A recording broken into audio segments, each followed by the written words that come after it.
It's Cory, Hepola, 1135. The internet has turned on President Trump. Friday, Twitter permanently suspending his account. Mark Facebook, blocking him indefinitely on Facebook and on Instagram. Parler, which is the right-wing version of Twitter, was removed on the app stores by Google, Apple, and then Amazon said, "No, we're just deleting the thing for you right now, suspending the whole thing." So it's right now it's not even online. I think this is a turning point for social media and the internet, which has been mostly a Wild West for the most part, as we've gotten more and more rules, but it's been a Wild West mostly for freedom of speech. Adam Rizzieri is a chief marketing officer at Agency Partner, a big tech critic. He's on the CenterPoint Energy Home Service Plus hotline. Adam, been looking forward to our conversation. Thanks for taking time. Hey, happy to be here, Cory. Happy New Year. Same to you. Okay, so let me just start here. What do you think about it? What has happened with President Trump and his accounts? What are the first things that come to your mind? You know, a lot of concern comes to my mind, and it's not because it's a ban on President Trump's account. It's because it's a ban on the President of the United States account. Whether this was Obama or Trump, if a social media platform made a move to go and literally silence one of our most important branches of government, well, they're all important, but if it goes and makes a very strong and very deliberate attempt to literally silence anything coming from that huge pillar of our society, I'm very concerned about that. But the thing I think that really drives the concern is the realization that it's not just Twitter shutting up a president who we know can tweet things that he probably shouldn't be tweeting, but it's the collusion of big tech in general, of Google, of Facebook, of Amazon, of Twitter. It's this collusive activity from some of the most powerful companies in our world. And not just Trump, but they've made a very deliberate decision and very clear action to stifle conversations coming from, well, at least 75 million voters. Between a Friday and a Monday, they literally shut down a mobile application that had well over 10 million users that on Friday was actually number one in the App Store before being obviously removed from that. So, you know, when I think about that, my thoughts are, wow. I mean, to think that a collection of business leaders and a leadership team at a few companies, to think that this small group of people can literally make huge decisions that affect our entire country. And again, these people at Facebook, at Google, at Twitter, these people are not elected. These are people that were hired. So, man, when I really think about what the implications of that really means as it pertains to our free speech, and not just the here and now of what's going on today, but, 10 years from now, I mean, I'm really concerned about this. Yeah, and so you bring up a lot of excellent points here, and this is what I think makes it so tricky is that, let's first start here. So big tech is basically saying, all right, it is your responsibility. You are when you're too powerful, like the president, and you're tweeting things that potentially are dangerous and have seen to be as dangerous. We basically say it's your responsibility to do better, and then we just take it away. But the thought is that, wait, I mean, these big tech companies are that powerful to do that, so they have the power in the first place. There's just, I mean, those are big questions. You know what's really interesting is that big tech really lives under these Section 230 permissions, right? That gives them immunity to user content. And so we're now seeing, though, big tech versus kind of up-and-coming small tech, these companies that enjoy Section 230 immunities now saying, hey, you know what, Parler, if you don't really take responsibility for the content that your users are posting to your platform, we're going to shut you down. So there's this this hypocrisy that's really kind of existing between big tech, and they're kind of like wanting to have their cake and eat it too.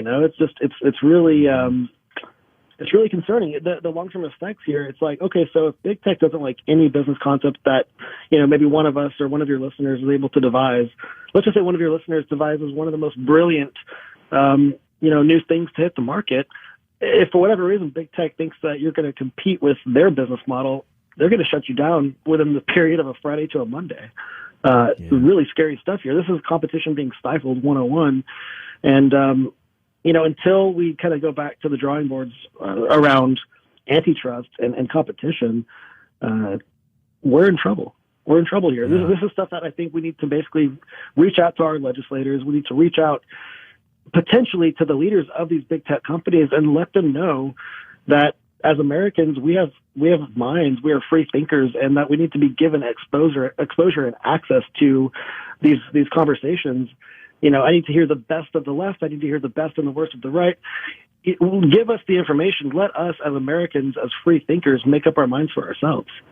Yeah, and I think that's where you're hearing a lot of conservatives saying you're canceling the conservative voice, and they're drawing parallels to 1984 with George Orwell. We're talking with Adam Rizzieri here, Chief Marketing Officer at Agency Partner. You can learn more about him, agencypartner.com. So let's look at freedom of speech then, Adam.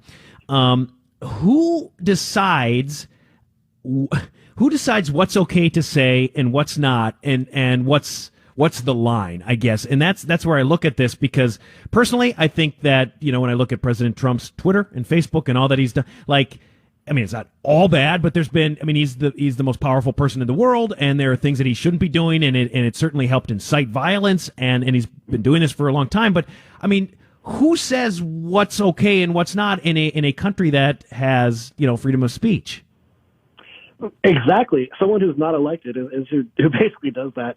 There's a person at Twitter on the leadership team named Yoel Roth, and he has tweeted on his personal account some very, very politically biased things. And that's okay. That's his prerogative. It's his personal account. But that guy's making decisions that ultimately dictate whether or not the content that's coming from the left and the right is okay. So when you realize that a leadership team of people who have their own inherent biases around various issues, right? Those issues are going to drive their determination of what's okay and what's not okay.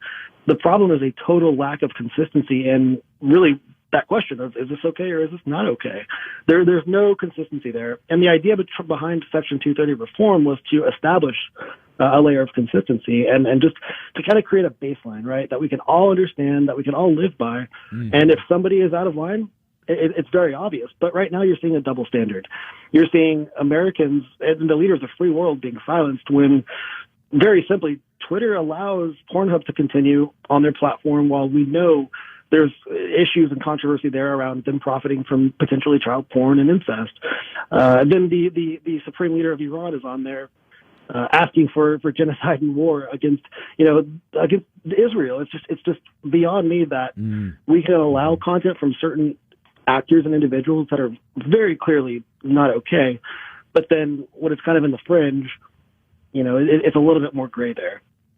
Yeah. And to your point that you originally brought up too, then it becomes like a jumping on too. It's like one does it, then the other feels like they have to do it, then the other feels like they have to do it. And it's not just in this particular area, but you see this all the time when somebody's being canceled. It's like one thing says, you know what, we're not going to have their content anymore. Oh, now we're not going to. Now they're not going to. Now they're not going to. And you see that all the time. By the way, if you had the ACLU sticking up for the president this year on your bingo card, well done. I didn't see that coming.